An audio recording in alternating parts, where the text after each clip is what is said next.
Hi, it's Stephen here from Sound of Nation Wave, and this is day 3 of the January daily draws.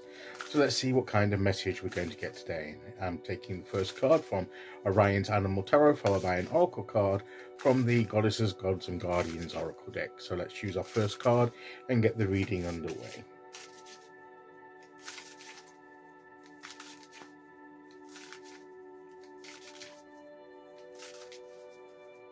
Okay, so here we go, and today we will go there. And our card today is the Seven of Cups, with a little narwhal there. And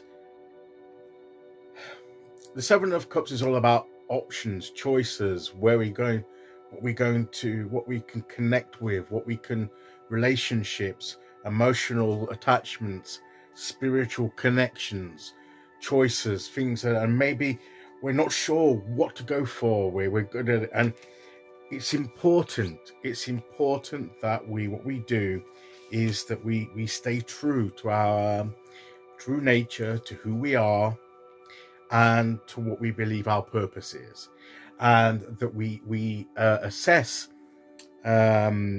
all these choices and options that may be a distraction because it's too many. We don't know where to look at.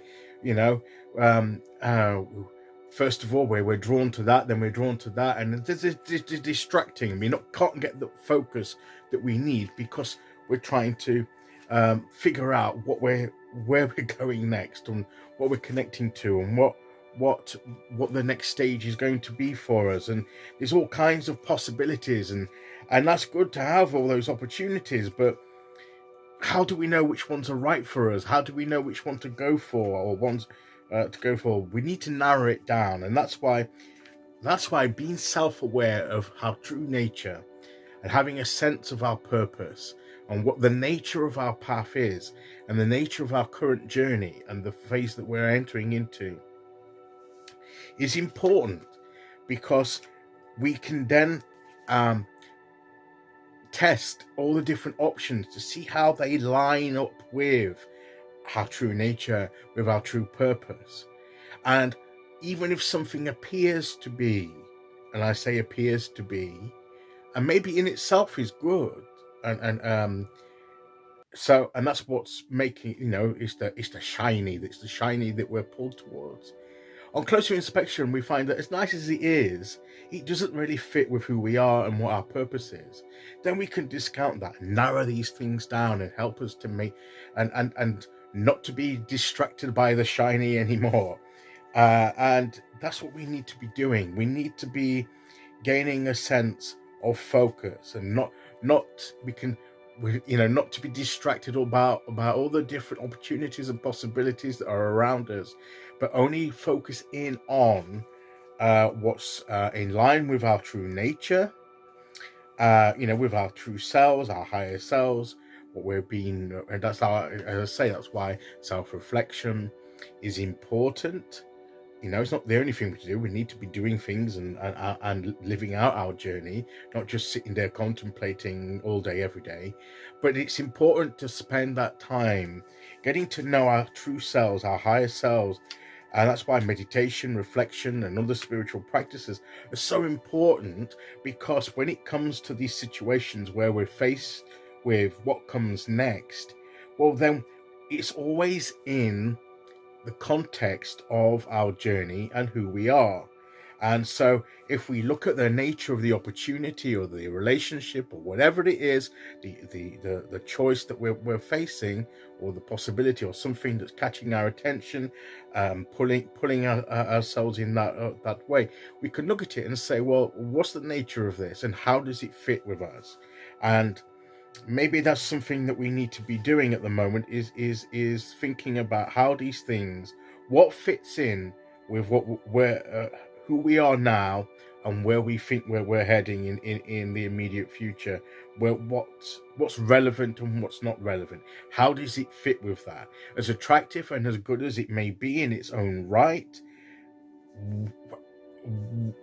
does it fit? And if it doesn't fit, then we need to make a choice not to be distracted by that anymore, and to focus on the things that do fit, so that we can and also there may be some things that seem good that when a close inspection aren't. There may be some things that don't appear quite so alluring or whatever, but on closer inspection we realize that they're better than we thought, and it's a better opportunity than we thought, because it actually does fit, and we can see how it will help us grow into the true nature of who we are and what we're doing.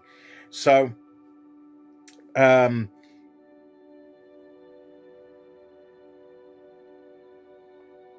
so here is the thing. This is the message. Connect with what fits with you. Okay. And then what doesn't, leave aside as tempting and as enticing as those things may be. Just go with what fits with you and your journey at this time, and that will help you.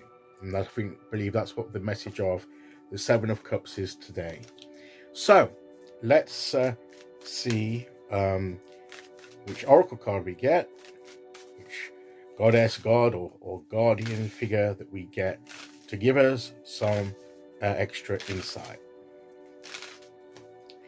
Okay, so here we go. Today we will go there. And who do we have today? Kali Ma. Well, actually, this does fit. Kali Ma, Kali, spiritual transformation. And part of that transformation can be, and here she has this like scythe type thing here. And to me, that means to cut away those things that aren't part of who we are and what we're doing, narrowing those things out, cutting those things out. What's not part of our journey anymore, what is or has never been part of our journey, that we may be enticed towards, but it isn't part of our journey. Cut that away and narrow those focus down, so that we are not overwhelmed by the choices, and that we now only connect with that which is of essence of who we are and what we're about. So that's the message. Just connect with what fits and leave the rest. Cut that away. Be a bit ruthless, almost like a Queen of Swords type of thing. And that's certainly Kali Ma. Okay, so that's today's message. I'll be back tomorrow for the midweek message with day 4. Until then, thank you for listening. Take care, everyone, and I'll see you all again very soon. Okay, bye-bye.